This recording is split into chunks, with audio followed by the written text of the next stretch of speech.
తెలంగాణ రాష్ట్రంలో ఇసుక సప్లై పెంచవలసిన అవసరం ఉందని మైనింగ్ ప్రిన్సిపల్ సెక్రటరీ శ్రీధర్ అన్నారు.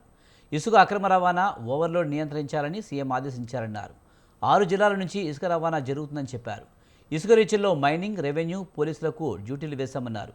3 షిఫ్టుల్లో ఉద్యోగులను పెట్టి అక్రమ రవాణా జరగకుండా పర్యవేక్షిస్తామని వివరించారు.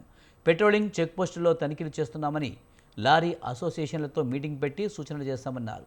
24 గంటలు ఇసుక బుకింగ్ సిస్టమ్ తెచ్చామని చెప్పారు. 45 రోజుల్లో ప్రతి రీచ్లో సీసీ కెమెరాలు పెడతామని తెలిపారు. మనం సప్లై పెంచాల్సిన అవసరం ఉంది. అదేవిధంగా వెరీ రీజనబుల్ ప్రైసెస్కు మనకు రేట్లు పెరగకుండా, మనం సప్లై ఎక్కువ పెరిగినట్టయితే రీజనబుల్ ప్రైసెస్కు మనం సప్లై చేయాల్సి ఉంటుంది. అదేవిధంగా ఈ ఇంద్రమ్ హౌసెస్ వీటన్నిటికీ ఫ్రీ ఆఫ్ కాస్ట్లో శాండ్ ఇవ్వాలి. వీటితో పాటుగా ఇల్లీగల్ శాండ్ అనేది మన రాష్ట్రంలో ఎక్కువ జరుగుతుంది కాబట్టి ఇల్లీగల్ శాండ్, అదేవిధంగా ఓవర్లోడ్, ఇప్పుడు మీరందరూ పేపర్లో రాసింది బ్రాడ్గా ఈ 2-3 కేటగిరీలో వస్తుంది. ఇల్లీగల్ శాండ్ మైనింగ్ కానీ, ఓవర్లోడ్ కానీ ఇవన్నీ కూడా కంప్లీట్గా కరెక్ట్ చేయాల్సి ఉంటుంది మనకున్నట్టుగా.